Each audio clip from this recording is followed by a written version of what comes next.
सुप्रभात बच्चों, कक्षा 5वीं विषय हिंदी। आज की कक्षा में हम लोग पढ़ेंगे पाठ 14 और पाठ का नाम है रेशम, चंदन और सोने की धरती कर्नाटक।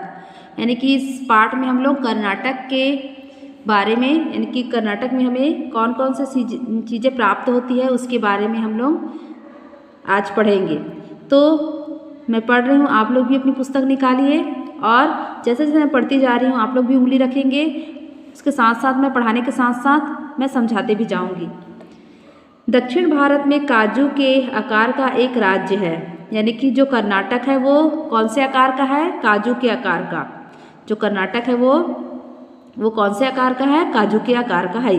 दक्षिण भारतीय चारों राज्यों आंध्र प्रदेश, केरल, तमिलनाडु और कर्नाटक में इसका प्रमुख स्थान है। कर्नाटक के उत्तर में महाराष्ट्र तथा पूर्व में आंध्र प्रदेश है। कर्नाटक के उत्तर में कौन सा देश है? महाराष्ट्र, और पूर्व में आंध्र प्रदेश है। इसकी दक्षिणी सीमा केरल और तमिलनाडु से जुड़ी है। कर्नाटक की पश्चिमी सीमा गोवा तथा अरब सागर का स्पर्श करती है। कर्नाटक की अधिकांश जनसंख्या कृषि पर निर्भर है, यानी कि कर्नाटक के लोग का अधिकांश जनसंख्या, यानी कि जो अधिकांश लोग कौन सा कार्य करते हैं? कृषि पर, यानी कि खेती बाड़ी उन लोग करते हैं। उद्योगों की दृष्टि से कर्नाटक भारत का अग्रणी राज्य है। सूचना प्रौद्योगिकी से संबंधित उद्योगों के कारण कर्नाटक की पहचान दुनिया भर में हो गई है। यहाँ दूरसंचार, बैंकिंग, इस्पात, सीमेंट, कॉफ़ी, रेशम उद्योग आदि बड़े स्तर पर संचालित है। कर्नाटक में सोने की खान कोलार नामक स्थान पर है। कहते हैं कर्नाटक की संपन्नता का कारण सोने की खान, चंदन के वृक्ष और रेशम है। यानी कर्नाटक को सोने की खान भी कहा जाता है, चंदन, रेशम, यहाँ ये सब चीज़ें क्या है? भरपूर मात्रा में यहाँ मिलती है, प्राप्त हो जाती है।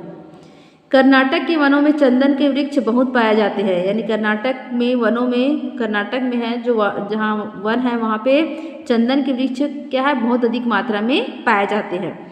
चंदन की लकड़ी, तेल, इत्र, अगरबत्तियाँ, सुगंधित पाउडर आदि कर्नाटक के चंदन वनों के प्रमुख उत्पादक है। यानी कि वहाँ चंदन की बहुत सारी जैसे लकड़ियाँ, तेल, खुशबूदार तेल, इत्र, अगरबत्तियाँ और सुगंधित पाउडर वहाँ पे प्रयुक्त, यानी कि चंदन के वृक्ष होने के कारण वहाँ पे बनाए जाते हैं। कर्नाटक के प्रसिद्ध राष्ट्रीय उद्योगों में बांदीपुर टाइगर रिजर्व अत्यंत प्रसिद्ध है। हाथियों की झुंडों का मस्त मौला अंदाज में सड़क पार करते या जल स्रोतों के पास क्रीड़ा करते सहज ही देखा जाता है। यानी कि हाथी अपने मस्त झुंडों के साथ वहाँ पे नहाते हुए और सड़क पर चलते हुए दिखाई देते हैं। चीतल, बारहसिंगा, तेंदुआ, सांभर सहित कई अन्य वन्य जीव यहाँ पर पाए जाते हैं। यहाँ पे अनेक प्रकार के जीव जंतु भी पाए जाते हैं, जैसे यहाँ पे चीतल, बारहसिंगा, तेंदुआ, सांभर, अनेक जीव जंतु यहाँ पे पाए जाते हैं। कर्नाटक के प्रमुख शहरों में बेंगलोर, मैसूर, हुबली, बेलगाम तथा मैंगलोर है। बेंगलोर कर्नाटक की राजधानी है। जो बेंगलोर है वो किसकी राजधानी है? कर्नाटक की राजधानी है। यहाँ हिंदुस्तान एरोनॉटिक्स लिमिटेड हॉल नामक कारखाने में वायुयान बनाए जाते हैं। बेंगलोर में इसरो का उपग्रह केंद्र है जो उपग्रहों की डिज़ाइन, निर्माण, परीक्षण और प्रबंधन करता है। बेंगलोर में उपग्रह प्रक्षेपण का नियंत्रण और परिचालन होता है। बेंगलोर को बागों का शहर कहा जाता है। बेंगलोर जो है उसको क्या कहा जाता है? बागों का शहर कहा जाता है। बेंगलोर का लाल बाग बड़ा ही प्रसिद्ध है। बेंगलोर का जो लाल बाग है वो अत्यधिक प्रसिद्ध है। वर्ष भर यहाँ फूलों की प्रदर्शनी आयोजित होती है, यानी कि साल भर यहाँ फूलों की प्रदर्शनी, फूलों की जो सजावट है वो आयोजित की जाती है। बगीचे में एक मछली घर भी है जहाँ अनेक प्रकार की सुंदर मछलियाँ रखी गई है, और उस फूलों के बगीचे में एक मछली घर भी रखा गया है जिसमें अनेक प्रकार की मछलियाँ वहाँ पे रंग बिरंगी रखी गई है। बेंगलोर का विधान सौध अपनी उत्कृष्ट वास्तुकला के कारण जाना जाता है। हुबली और मैंगलोर कर्नाटक के बंदरगाह हैं। मैसूर यहाँ का प्रसिद्ध शहर है। मैसूर जो यहाँ का प्रसिद्ध शहर है। लक्ष्मी विलास मैसूर का सर्वाधिक महत्वपूर्ण महल है। विशेष अवसरों पर रात में बिजली के हजारों बल्ब जलाकर जब यहाँ प्रकाश किया जाता है तो पूरा महल अत्यंत ही सुंदर दिखाई देता है। ये जो लक्ष्मी विलास में है यहाँ पे क्या है, बिजली के पूरी तरफ लाइट से सजा दिया जाता है और अत्यधिक रोशनी होने के कारण वो अत्यधिक सुंदर एवं मनोरम लगता है। यहाँ का विलास फिलोमेना गिरजाघर भी देखने योग्य है। यहाँ के चिड़ियाघर का अपना ही आकर्षण है।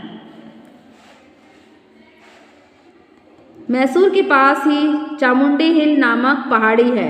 यानी कि मैसूर के पास ही कौन सा पहाड़ी है, चामुंडी हिल नामक एक पहाड़ी है जहाँ चामुंडेश्वरी देवी का प्रसिद्ध मंदिर है ना।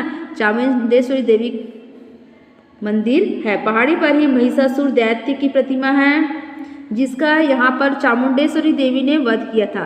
यानी कि चामुंडेश्वरी देवी ने किसका वध किया था, महिषासुर दैत्य की प्रतिमा यानी कि महिषासुर का वध किया था। इसलिए ये चामुंडेश्वरी मंदिर के साथ यहाँ पे महिषासुर दैत्य का भी प्रतिमा यहाँ पे उपस्थित है।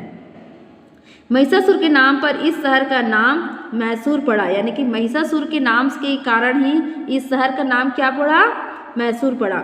चामुंडी हिल के रास्ते में नंदी की विशाल प्रतिमा है। नंदी यानी क्या होता है, बैल है ना।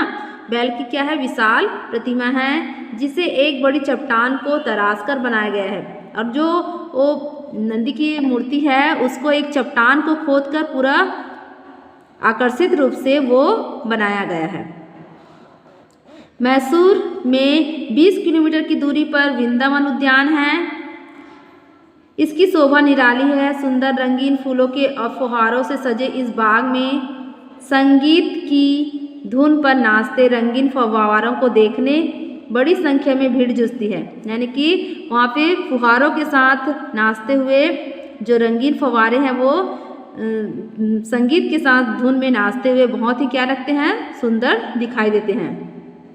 उद्यान के एक ओर कावेरी नदी पर विशाल कृष्णराज सागर बांध है।